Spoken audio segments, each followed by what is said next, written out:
নমস্কার বন্ধুরা, দিনভর কাজের শেষে বাড়ি ফিরে সোফায় বসেই টিভির রিমোট হাতড়াই আমরা।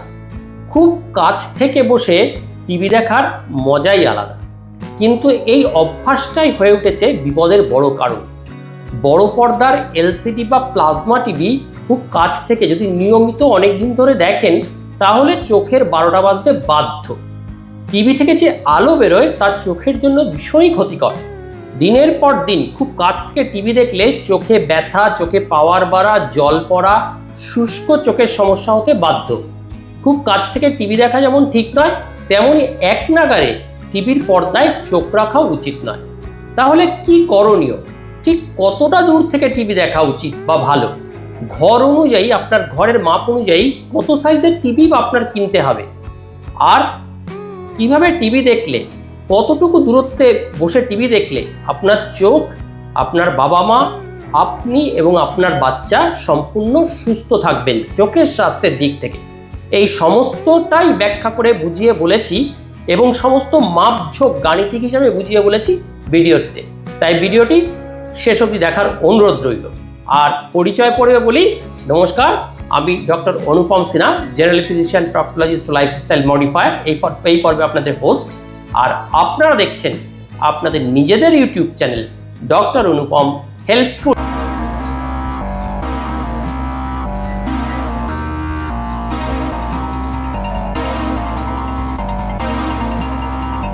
এবার বলি টিভির আকার অনুযায়ী কি করে দূরত্ব ঠিক করবেন। টিভি ভার্টিক্যাল যা মাপ, এই দেখুন, এই হচ্ছে, এটাকে বলে ভার্টিক্যাল মাপ। তার তুলনায় অন্তত 6 গুণ দূরত্ব থেকে টিভি দেখা উচিত। আমেরিকান ভিজুয়াল রিপ্রোডাকশন স্ট্যান্ডার্ডের মতে মানুষ তার সামনের চোখে এই দৃষ্টিটাকে বলে ভিজুয়াল অ্যাকুইটি, এর মধ্যে 135 ডিগ্রি, এই পরিমাণটা নিলে 135 ডিগ্রি মতো আপনি দেখতে পান, যা টিভির মধ্যে সম্পূর্ণ অংশেই দৃষ্টি থাকে আপনার, যার ফলে সেটি মস্তিষ্কের উপর চাপ সৃষ্টি করে।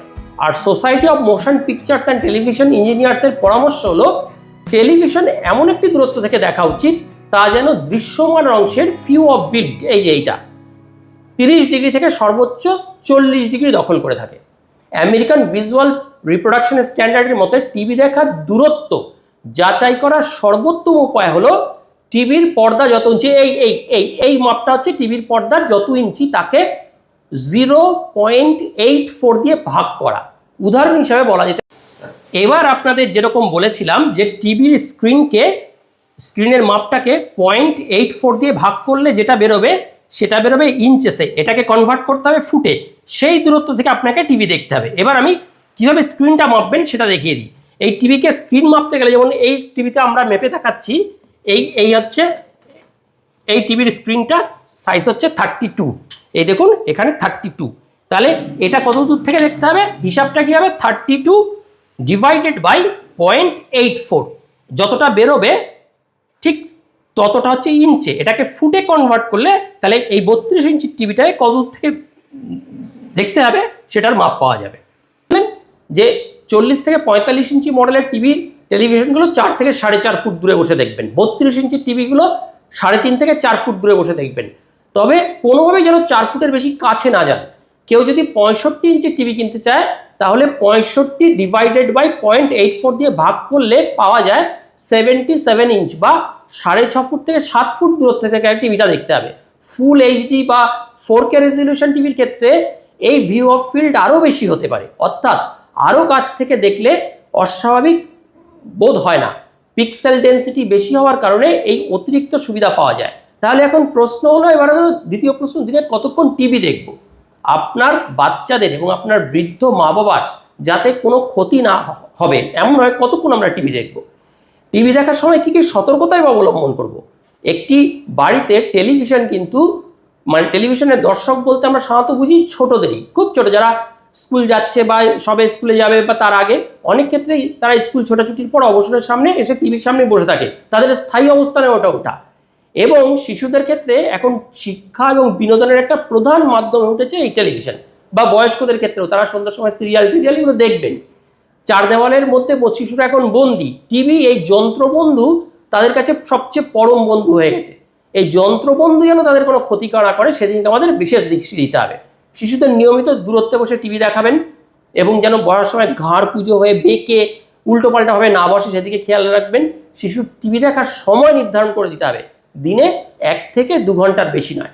আর কি করতে হবে, একটানা টিভির পর্দার দিকে যেন না তাকিয়ে থাকে, প্রতি বিরতি নেওয়া, স্ক্রিন থেকে বিরতি নেওয়া। মানে দেখবেন এখন অনেক সময় ইউটিউব দেখতে দেখতে একটা স্ক্রিন বিরতি আসে 1-1.5 ঘন্টা বা 40 মিনিট পর পর স্ক্রিন থেকে চোখ সরিয়ে নিতে পারে। এক্ষেত্রে টানা 20 মিনিট টিভি দেখলে 5 থেকে 10 মিনিট যেন চোখ সরিয়ে নিতে হবে, চোখকে বিশ্রাম দিতে হবে। শিশুদের দিনে 2 ঘন্টার বেশি টিভি দেখতে দেবেন না। সেক্ষেত্রে এটাও খেয়াল রাখবেন যে একটি বিষয়ে মাথা রাখতে হবে, সেটা হলো টিভির রেজলিউশন। খুব হাই রেজলিউশনে যদি টিভি হয় তাহলে তার 4 থেকে কম করে 8 ফুট দূরত্বে বসতে হবে। আরও একটি বিষয় মাথায় রাখতে হবে, খুব গুরুত্বপূর্ণ এটা, একদম অন্ধকার ঘরে বসে টিভি দেখবেন না। বাড়িতে প্লাজমা টিভি বা হোম থিয়েটার সিস্টেম থাকলে একদম সিনেমা হলের মতো অ্যাটমসফিয়ার করে আপনি দেখতে না বসাই ভালো, এতে চোখের ওপর কিন্তু আরও জোরালো প্রভাব পড়বে। মনে রাখতে হবে টিভি দেখার সময় চোখের পলক কম পড়ে, তাই বেশিক্ষণ ধরে অন্ধকার ঘরে টিভি দেখলে চোখ শুষ্ক হয়ে যেতে পারে, ড্রাই আইজের সমস্যা হয়, চোখ পিটপিট করবে, চোখ টানবে, চোখ যেন ব্যথা ব্যথা করবে, এইটা সমস্যার সৃষ্টি হতে পারে। আর কি আরেকটা হচ্ছে লাস্ট পয়েন্ট, টিভির সঠিক উচ্চতায় রাখতে হবে। এখন তো সব দেওয়ালে ওয়াল হ্যাঙ্গিং টিভি, তাই এমন উচ্চতায় টিভি রাখবেন যাতে শিশু বা আপনার বৃদ্ধ মা বাবার, কারণ তারাই তো বেশি থাকে, বয়স্করা সন্ধ্যার সময় সিরিয়াল টিরিয়াল এগুলো দেখে, যেন চোখ বরাবর, টেলিভিশনটা যেন চোখ বরাবর থাকে, এরকম উঁচু নিচু এরকম যেন না থাকে। আর অবশ্যই ঘরের মাপ, যে বললাম মাপ অনুযায়ী টিভির স্ক্রিনকে 0.84 দিয়ে ভাগ করে দেখে তবেই টিভি কিনবেন। ছোট করে বিশাল টিভি আপনি লাগিয়ে দিলেন, তাহলে কিন্তু কম দিনেই ক্ষতি হবে ঘাড়ের এবং চোখের।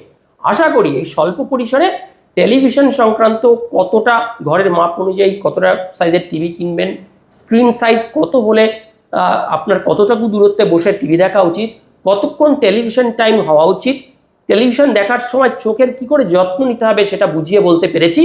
এই রকম আরও ইনফরমেটিভ ভিডিও পাওয়ার জন্য আমাদের সাথে থাকুন, আমাদের চ্যানেলটিকে লাইক, সাবস্ক্রাইব ও শেয়ার করুন। পর্বটি ভালো লাগলে অবশ্যই কমেন্ট করে জানাবেন, নতুন কিছু যদি জানারও থাকে। তাহলে আর কি, শীঘ্রই আবার আরেকটি নতুন পর্বে আমাদের দেখা হবে।